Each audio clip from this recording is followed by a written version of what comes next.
thanks for all the participation and everything else. So how did Karen do?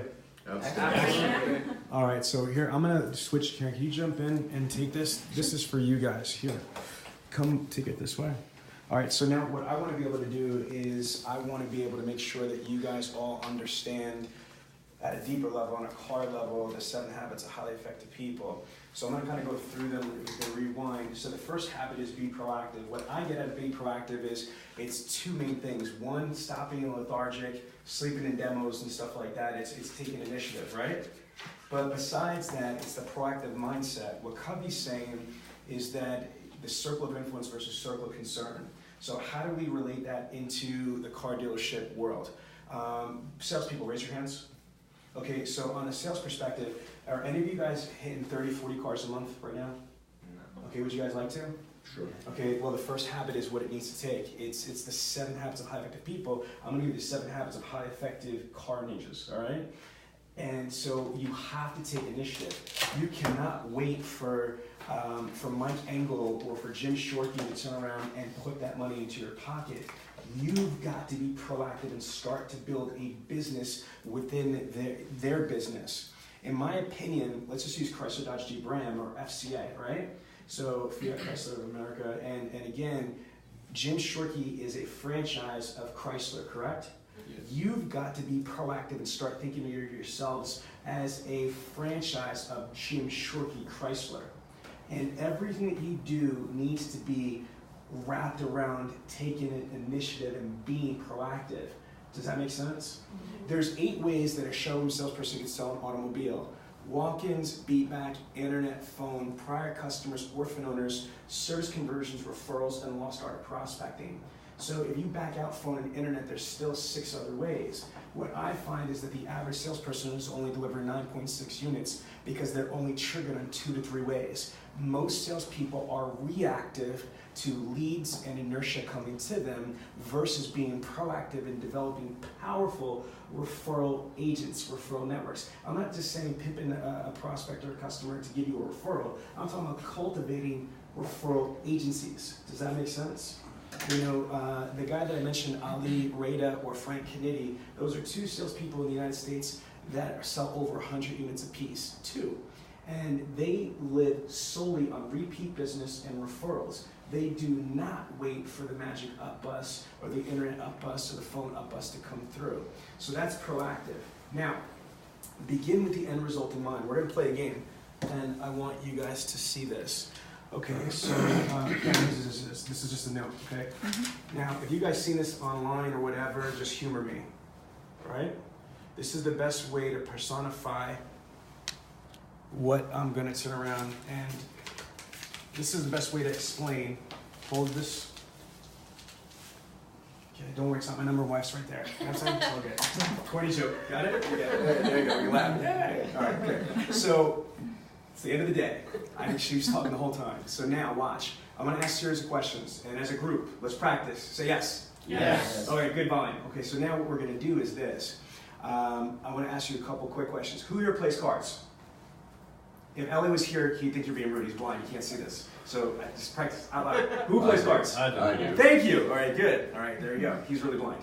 Now, so out of the people that play cards or watch people play cards, how many suits in a deck of cards? 4.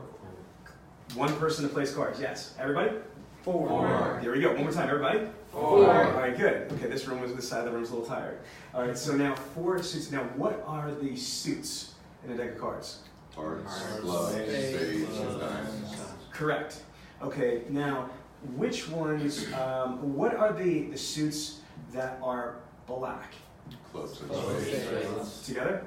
Clubs and spades. Correct. Okay, now, this is not a trick question that I'm about to ask you, so what do you think, based on from whatever you know you've seen? What is the highest card in spades? Quick. Ace. Say it. Ace. Spades. Ace of? Spades. All together?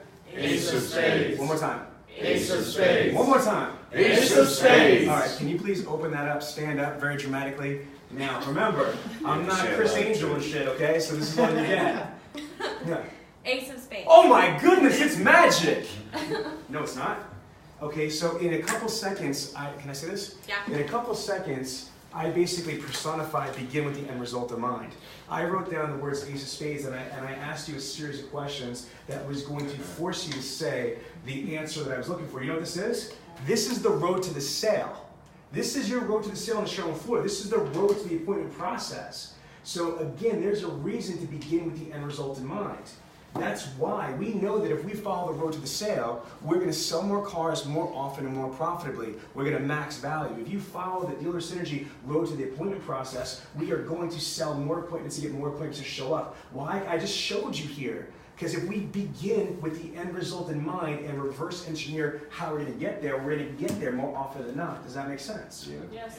So that's on a dealership level, that's on a business level, but as Karen was saying during the 7 Habits training, this also transcends on a personal level, your mission statements, your core values, your compass. The reason why I begin with the end result in mind is so powerful is that if you don't have a direction, any road is going to get you there. You know what I mean? Like, we make our decisions on our family and in business based on our family and our personal mission statement. It is our moral compass. It is our strategic compass. So we don't get the next habit, be careful of distractions disguised as opportunities. Put first things first. One thing that Covey taught us personally in Detroit that changed my life is he had said in putting first things first, what is the preeminent thing? There's only one preeminent. Preeminent means the top of the top, the most important, most powerful thing.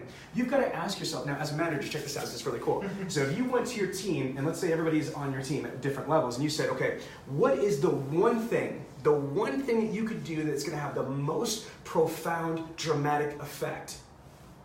Do it, right?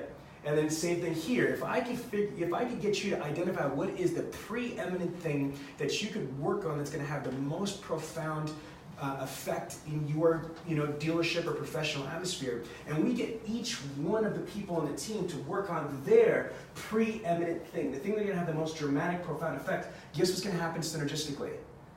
Change, evolution, competition, domination. Does this make sense? So again, there's only one preeminent. Be careful of distractions disguised as opportunities. What you got to know and understand is that you're either making money or you're losing money, period. No disrespect, but you're either pregnant or not pregnant. There's no half pregnant. We got 4 kids, I know these things. Right? So you're either pregnant or not pregnant. There's no half pregnant. So what you want to be able to do is understand that everything that you do, you got to do a personal temperature check. Is this action going to make me money, or is this going to pause or, God forbid, stop me from making money? And that's the way you got to look at things. You only have 86,400 seconds in a day. Once they're gone, they're gone. You cannot get them back. So you've got to maximize every second that you have to the utmost intensity. Does that make sense?